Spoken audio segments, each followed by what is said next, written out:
Coming back at you with index laws this time. So, today we'll be looking at negative, fractional, and then combining the both together. So, first of all, there are a few formulas that you need to know. X to the m is obviously x n times, as you all know from basic stuff in high school. If you have x to the n over m, then that is the m root of x to the n. So commonly seen with x to the half is just the square root of x. If just rub those out. Another rule, x to the negative n is 1 over x to the n. What you're doing is you're taking something called the reciprocal. So, now that you know that, we're going to get into some questions. Let's say you have 27 to 2/3.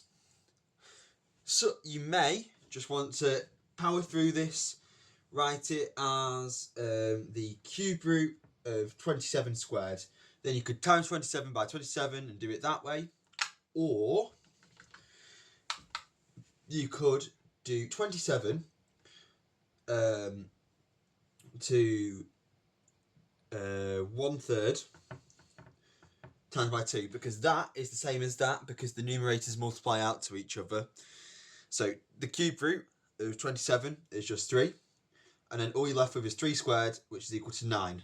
That's what 27 to 2/3 is. Whereas if you did it 27 squared, the cube root of that, that would be 27 times 27, and then yeah, it's just really, really long and annoying. Always look for better ways to do things in maths. There's usually going to be a quicker way if you're finding it really tedious, but always make sure to show your method, as that could be the difference between you getting, say, a 6 and a 7 at your GCSEs. If you have, say, let's go x to the negative half. Oh no, that's wrong. Let's do 16 to the negative 2.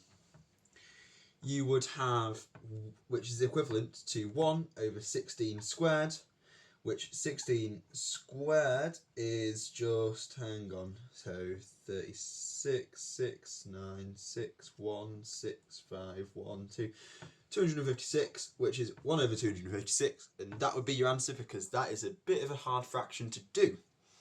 Now, if we are going to get on to all the negatives of this stuff, so the negatives and the fractions, so say negative 4, no, so say you have 4 to the negative half, what this would be is you would have 1 over the square root of 4, because you can write x to the negative n, x to the n over 1, x to the n over y as y times x to the negative n, because that is just the anti-reciprocal of that.